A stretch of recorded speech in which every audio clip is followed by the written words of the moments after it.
ওয়াকারের বক্তব্যের উপরে সাখাওয়াত করছে যে সেনাপ্রধান না বুঝে কথা বলেনি। আমার খুব গালি দিতে ইচ্ছা হইতেছিল, রোজা রমজানের দিন তো। আবার আমি জানি সাখাওয়াত মিয়া আপনি গিয়া প্রফেসর ইউনূসের কাছে গিয়ে বলবেন পিনাকে আমার যা তা না বলে গালি দিছে, এই গিয়ে আপনি পার পেয়ে যাবেন, আমি ওটা হইতে দেবো না। বুঝলাম সেনাপ্রধান খুবই বুঝমান লোক, কিন্তু সাখাওয়াত সাহেব আর নাকি বুঝমান লোক প্রফেসর ইউনূসের সরকারের উপদেষ্টা। আপনি যেই পজিশনে থেকে সেনাপ্রধানের বক্তব্য ডিফেন্ড করতেছেন, এটা কি আপনার এখতিয়ারের মধ্যে পড়ে? এটা কি উপদেষ্টা পরিষদের বক্তব্য? এই বক্তব্য কি প্রফেসর ইউনূসের সরকারের অফিসিয়াল পজিশন? প্রফেসর ইউনূসের কি অফিসিয়াল পজিশন? আমরা এটা পরে দেখবো, উনি নিজের মুখে বলছেন। তো আপনি যেটা বলছেন নাকি সেটা কি সরকার আপনার এই কথা বলার দায়িত্ব দিছে? কোনোটাই না। আপনি যে এই কথা কইতে পারেন না উপদেষ্টার শপথ নিয়া, এই আক্কেলটাও আপনার নাই। কিছু মানুষ না বুড়া হয় কিন্তু বড় হয় না। আপনি বুড়া হয়েছেন, বাল পেকে তালতলায় গেছে, কিন্তু বড় হার নাই। অনুরাগ বা বিরাগের বশবর্তী হইয়া কাজ করবেন নাই, শপথ নিয়ে উপদেষ্টা হয়েছেন। আপনার তো অনুরাগ আছে ওয়াকারের ব্যাপারে। ওয়াকার যখন ক্যাপ্টেন সেই ক্যাপ্টেন ওয়াকার 1991 থেকে 92 সালে বান্দরবনে 69 পদাতিক ডিভিশনের স্টাফ ক্যাপ্টেন ছিল। তখন আপনি ব্রিগেডিয়ার সাখাওয়াত ব্রিগেড কমান্ডার ছিলেন। উপদেষ্টা হিসেবে সাখাওয়াতের নাম আসছে কেঙ্কে করে জানেন? ওয়াকারের কাছ থেকে। ছাত্ররা সাখাওয়াতের নাম প্রস্তাব করে নাই। ওয়াকার বন্দনা সে হুদাই করে নাই। ওই এক খই দুই কামড়ে খায়, ধান্দা ছাড়া ওই এক পাও ফেলে না। এবার বুঝেছেন তো কাঠটিকি কুতিবান্দা। আশা করি প্রফেসর ইউনূস উনারে ডাইকা ব্যাখ্যা চাইবেন যে কেন সেই কাম করিছে, কেন সে কথা বলিছে। আপনার উপরে ছেড়ে দিলাম গালি না দিয়া। আপনি যদি কিছু না কন তাহলে গালিটা পরে সুদে আসলে বাকি সহ পূরণ করে দেবে ঈদের পরে।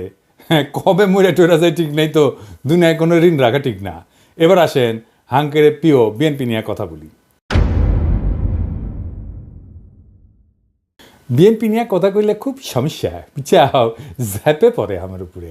ঝ্যাপে পড়ে লাভ নাই, ঝ্যাপে পড়তো তো আমলি গো। দুই না করলে ওই 80-র দশকে পড়ে নাই। ইউটিউবারগুলোর সাথে লাগেন না। হাঙ্কারে ভিডিও যেটি যায়, যেটি দেখে উঠি আপনারা কখনো পৌঁছাতে পারবেন না, চেষ্টা করলেও পারবেন না। তাই গুড টার্মসে থাকেন। আমি তো আপনাদের দল করি না, তাই না? আপনার দলের রাজনীতি ঊর্ধ্বে তুলে ধরার দায় আমার আছে নাই তো? আপনার বিরোধী দল লাগবে না নাকি হাসিনার মতো চান আপনার বিরোধী দল না থাকুক? যাই হোক, আপনারা কি করতেছেন সেটা দেখাই দেওয়াটা জরুরি। আমি এটা দেখাই দিয়ে যাব। যতই ঝাঁপে পড়েন কোনো লাভ নেই।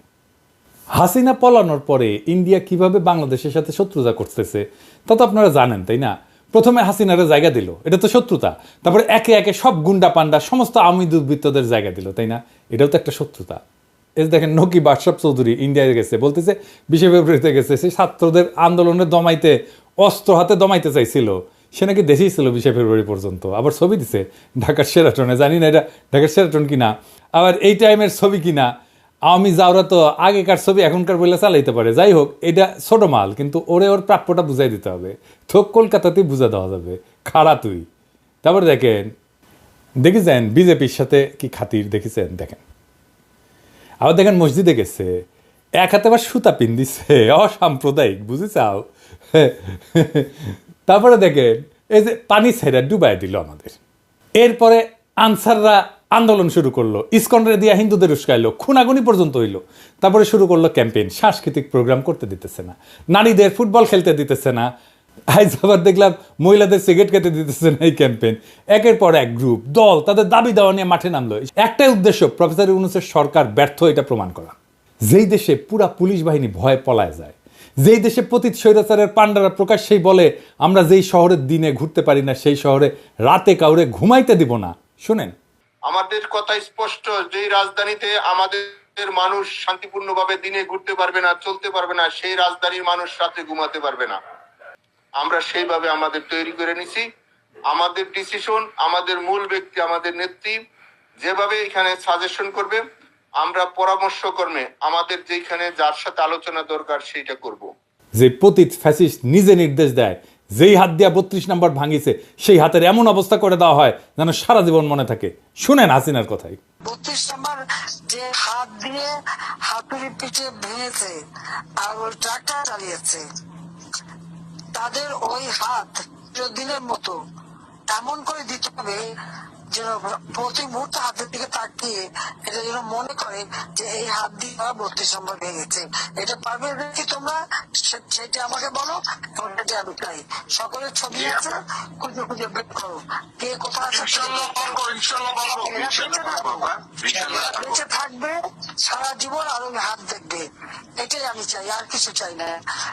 যেই দল বাংলাদেশের 2 জন প্রবাসী ইউটিউবার আমি আর ইলিয়াস তার মৃত্যুদণ্ড ঘোষণা করে, হত্যার ঘোষণা দেয়, শুনুন। পিনাকি ভট্টাচার্য ফ্রান্সের একটা লয়ের কথা বলি, if you kill someone you don't need to death penalty, maybe life in the prison 10 years 12 years। ফ্রান্সে কি বাংলাদেশের মানুষ নাই? পিনাকির মতন একটা কুকুর এই ধরনের কাজ করে যাবে আর বাংলাদেশের মানুষ এখানে বসে আছে? অ্যাসাইলাম মারা একটা কুকুর এখানে বসে আছে, এই কুকুরটা গলা কাইটা যদি এখানে কোনো মানুষের ডেথ পেনাল্টি হবে না, life in the prison. I am challenging, I am sorry. Islam যদি আমাকে অ্যালাউ করতো কাউকে খুন করা, 1 নম্বরে আমি খুন করতাম, দিস গোয়িং টু লাইফ, 1 নম্বরে আমি খুন করতাম ওই একে, কি বলে, ইলিয়াসকে। Is another talented but very deeply rooted within the wrong process, and this Hasanat guy. যেই দল পেশাদার ডাকাত ভাড়া করে ঢাকায় ডাকাতি করে যেন নগরবাসীর মনে আতঙ্ক ছড়ায়, তাইলে এটা কিরকম অবস্থার মধ্যে আছে সরকার সেটা চিন্তা করেন। সারা দেশে আতঙ্ক তৈরি করা হইল, অপরাধ বাড়তেছে, বাংলাদেশ নিরাপদ না। প্রফেসর ইউনূস বলছে যে অপরাধ বাড়ে নাই, কথাটা সর্বাংশে সত্য না স্যার। ছিনতাই আর ডাকাতি দস্যুতা করলে বেচছে, আর সাধারণ মানুষ নিরাপত্তাহীন বোধ করতেছে। আর এটাই চাইতেছে আওয়ামী লীগ, এটাই চাইতেছে ইন্ডিয়া। সামাজিক যোগাযোগ মাধ্যমে ফেসবুকে কিছু আইডি থেকে পেজ থেকে ধর্ষণ, ছিনতাই, ডাকাতির বিষয়ে গুজব ছড়ানো হইতেছে পুরনো ভিডিও। ফলে মানুষের মধ্যে আতঙ্ক তৈরি হইতেছে। কোনো সূত্র ছাড়া অপরাধের মন গড়া কিছু পরিসংখ্যান সামাজিক যোগাযোগ মাধ্যমে তুলে ধরা হইতেছে। যেমন ধরেন 65 ঘন্টায় 72 ধর্ষণের ঘটনা ঘটছে, জনকণ্ঠে প্রকাশ করেছিল, ভাইরাল হয়েছিল সেই নিউজ। সেই দিনই ঢাকা শহরে কয়েকটা ঘটনা ঘটলো একের পর এক। এই জনকণ্ঠের চিফ অপারেটিং অফিসারকে জানেন?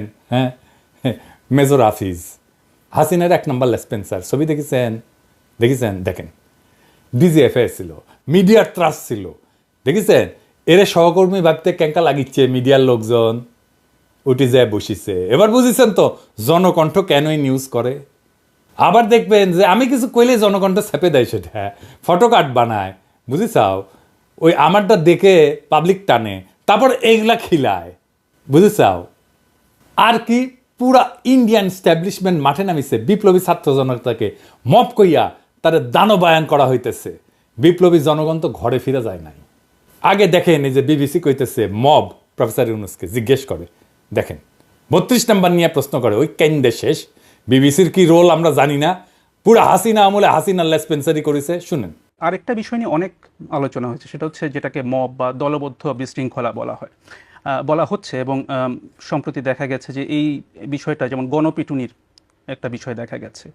কিছুদিন আগের কথা যদি বলি, বেশ কিছু ধানমন্ডি 32 সহ বেশ সারা দেশে অনেক ভবনে ভাঙচুর হয়েছে। তো বিপ্লবী জনতাকে কেন মব বলা হইতেছে এটা একটু আমাদের বুঝে দেখা দরকার।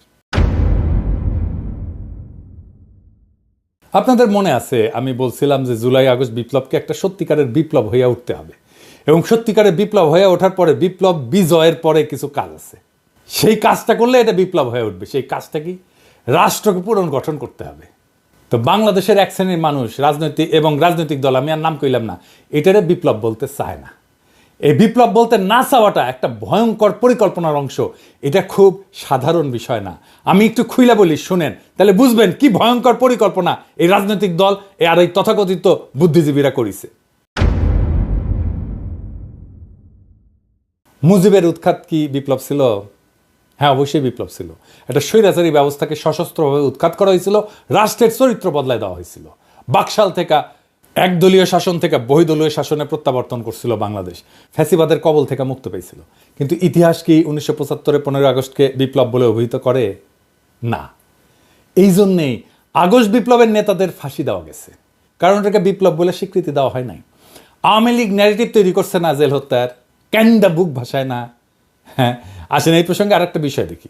ফরাসি বিপ্লবের কাল ছিল 1789 থেকে 1799 সাল পর্যন্ত, 10 বছরের একটা সময়কাল। প্রথমে বিপ্লবটা হয় কি, বাস্তিল দুর্গ দখল করে প্যারিসেই এবং অস্ত্র সংগ্রহ করে। আমরা জুলাই এই ধরনের কাজ করেছিলাম। এবং 1792 সালে একটা ঘটনা ঘটে, এটাকে বলা হয় সেপ্টেম্বর ম্যাসাকার। বিপ্লবী জনতা প্যারিসের কারাগারগুলোতে ঢুকে বন্দীদের গণহারে হত্যা করে, বিশেষ করে রাজতন্ত্রের প্রতি যারা আনুগত্যশীল তাদেরকে, অভিজাত ব্যক্তিদেরকে, যারা বিপ্লবের বিরুদ্ধে। এখানে জনতায় বিচারক এবং শাস্তিদাতা হয়ে উঠছিল। ধারণা করা হয় 1200 থেকে 1400 বন্দীকে হত্যা করা হয়, যাদের বেশিরভাগই ছিল রাজতন্ত্রের সমর্থক। এই যে ম্যাসাকার যখন হচ্ছিল তখন একটা সরকার কিন্তু ছিল, তারা এটা থামায় নাই, বিচারও করে নাই। কেন করে নাই? কারণ বিপ্লবী সরকার এটাকে বলতো জনগণের প্রতিরক্ষা প্রতিক্রিয়া। জেল হত্যার সাথে মিল আছে না? ফরাসি বিপ্লবের সেপ্টেম্বর ম্যাসাকারের বিচার হয় না, কারণ সেটা ছিল পার্ট অফ রেভলিউশন, বিপ্লবের একটা অংশ। আর 1975-এর জেল হত্যার বিচার হয়, 15 আগস্টের বিচার হয়, ফাঁসি হয়, কারণ এটা বিপ্লব বলে স্বীকৃতি পায় নাই। পশ্চিম যদি এসে বলে তোমরা জেলখানার মধ্যে ঢুইকা রাজনৈতিক নেতাদের মারিছো, কি খারাপ কাজ করিছো, তো ওদের কেন আমরা বলতে পারি না তোমরা ফরাসি বিপ্লবের সময় জেলে ঢুকে কি করছিলা? ওইটা ঠিক, আমারটা বেঠিক, কারণ তুমি বড় কর্তা, তোমার পাদে গন্ধ, তাই না? আজ যারা জুলাই আগস্ট বিপ্লবকে বিপ্লব বলে স্বীকার করতে চায় না, এটারে বিপ্লব বলে উপহাস করে, তারা আমাদের সন্তানদের, ছাত্রদের ভবিষ্যতে ফাঁসি দেওয়ার বন্দোবস্ত করতেছে। এটাই ইন্ডিয়ান প্ল্যান। যারা জুলাই আগস্টকে বিপ্লব বলতে চায় না, যারা আমাদের বিপ্লবী ছাত্র জনতাকে মব বলে, তারা ইন্ডিয়ান লেসপেন্সার। এদেরকে আমরা ছাড়বো না। আপনারা আমাদের মৃত্যুর পরোয়ানা লিখবেন আর আমরা আপনাদের ছাইরা দেব ভাবছেন? কখনো না। যারা আমাদের নৈরাজ্যবাদী বলতেছেন দেশকে অশান্ত করে রাখছি, তাদের বলতেছি বিপ্লবকে সমাপ্ত করতে হবে, রাষ্ট্রকে পুনর্গঠন করতে হবে, ফ্যাসিবাদের প্রত্যাবর্তনের সম্ভাবনা বন্ধ করতে হবে, সকল গুম খুন নির্যাতন অত্যাচারের বিচার হতে হবে। ওয়াকার সাহেব, আপনি নিজে বলছিলেন না 5ই আগস্টে সব অবিচারের বিচার হবে, আপনি নিজে দায়িত্ব নিয়েছিলেন না? শুনেন, আমি আপনাদের কথা দিচ্ছি, সমস্ত হত্যা, সমস্ত অন্যায়ের বিচার আমরা করব। প্রতিটা হত্যার বিচার করা হবে, প্রতিটা অন্যায়ের বিচার হবে। আর আজ আপনি প্রফেসর ইউনূসকে আয়নাঘরে ভিজিট করতে দেন না। বিডিআরের বিচারে বলেন ফুল স্টপ, আর বলেন বিচার করতে গিয়ে ইনস্টিটিউটের যেন ক্ষতি না হয়। এক মুখে দুই কথা কেন জাতি জানতে চায়? 1971-এর 16 ডিসেম্বরের পরে অসংখ্য মানুষকে ধরে ধরে হত্যা করা হয়। কাদের সিদ্দিকী প্রকাশ্যে বেয়নেট দিয়ে খুশিয়া স্টেডিয়ামে হত্যা করে কয়েকজনকে। কাদের সিদ্দিকীর শাস্তি হয়েছিল? হয় নাই। মামলা হয়েছিল? হয় নাই। নাসিরউদ্দিন ইউসুফ বাচ্চু খুব কালচার করে, 19 ডিসেম্বর এই লোকরে হত্যার নির্দেশ দিয়েছিল, ধরে আছে না, তাকে হত্যা করা হয়। সে নাকি বুদ্ধিজীবী হত্যায় যুক্ত ছিল। শাস্তি হয়েছে নাসিরউদ্দিন ইউসুফে? হয় নাই। মামলা হয়েছে? হয় নাই। কেন হয় নাই? কারণ 1971 রাষ্ট্র বিপ্লব হিসেবে স্বীকৃতি পাইছে। জনগণ সার্বভৌম ক্ষমতার অধিকারী। সেই জনগণ যখন তার ক্ষমতা রিক্লেম করে, দখল করে, তখন সেই আইন, সেই রাষ্ট্র হয়ে যায়। এটাই বিপ্লব। এইটারে বিপ্লব বলে স্বীকার করতে চায় না যারা, তাদের কারণেই জুলাই আগস্ট বিপ্লবে পুলিশ হত্যার বিচারের কথা আসতেছে আজকে। এর জন্য দায়ী সকল বিপ্লব বিরোধী বুদ্ধিজীবীরা, যারা আমাদের মৃত্যু পরোয়ানা লিখতেছে। আমাদের মব ডাকা বন্ধ করতে হবে, না হলে বিপ্লবী ছাত্র জনতা ঘরে ফিরবে না, ফিরাইতে পারবেন না, আপনি দেশকে শান্তও করতে পারবেন না।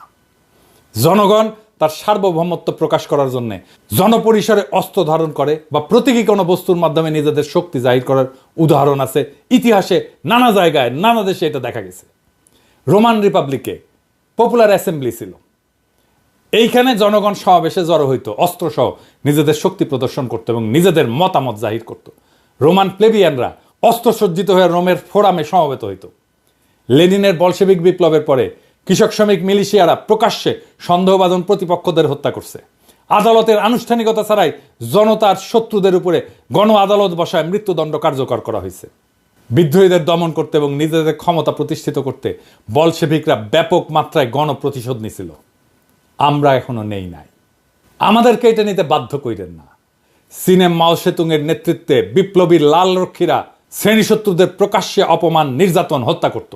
এইটাতে রাষ্ট্রীয় অনুমোদন থাকলেও স্থানীয় পর্যায়ে বহু ঘটনায় জনতা নিজের হাতে আইন তুলে নিছিল। আমরা কি এই কাজ করেছি? করি নাই। তাই সাবধান করে দিচ্ছি, মব ডাকা বন্ধ করেন। ওয়াকার সাহেব, প্রফেসর ইউনূস আপনার বক্তব্য এন্ডোর্স করে নাই। সাখাওয়াত যে ওয়াকারের বক্তব্য এন্ডোর্স করছেন, সাখাওয়াত সাহেব এটা দেখেন, বিবিসিতে কি বলছে প্রফেসর ইউনূস, শুনেন। আপনি নিশ্চয়ই জানেন যে সম্প্রতি সেনাপ্রধান একটি বক্তব্য দিয়েছেন, যেখানে তিনি বলেছেন যে অনেক বিষয়ে তিনি এবং আপনি একমত। তার মধ্যে তার একটি বক্তব্য ছিল যে সবাই একসাথে কাজ না করতে পারলে বাংলাদেশের স্বাধীনতা এবং সার্বভৌমত্ব হুমকির মুখে পড়বে বা এটা বিপন্ন হতে পারে। আপনি কি এই বক্তব্যের সাথে একমত? এটা ওনার বক্তব্য, উনি বলবেন। এটা আমার ওনাকে এন্ডোর্স করা না করার বিষয় না এটা। তো আকাশ সাহেব, হুদাই প্রফেসর ইউনূস আমার সাথে একমত হয়েছে বলে যে পাঙ্গা নিছিলেন, এখন কেমন লাগে? ওইটা শুনান তো এডিটর সাহেব কি বলছিল বক্তিমায় যায় ও আকাশ সাহেব।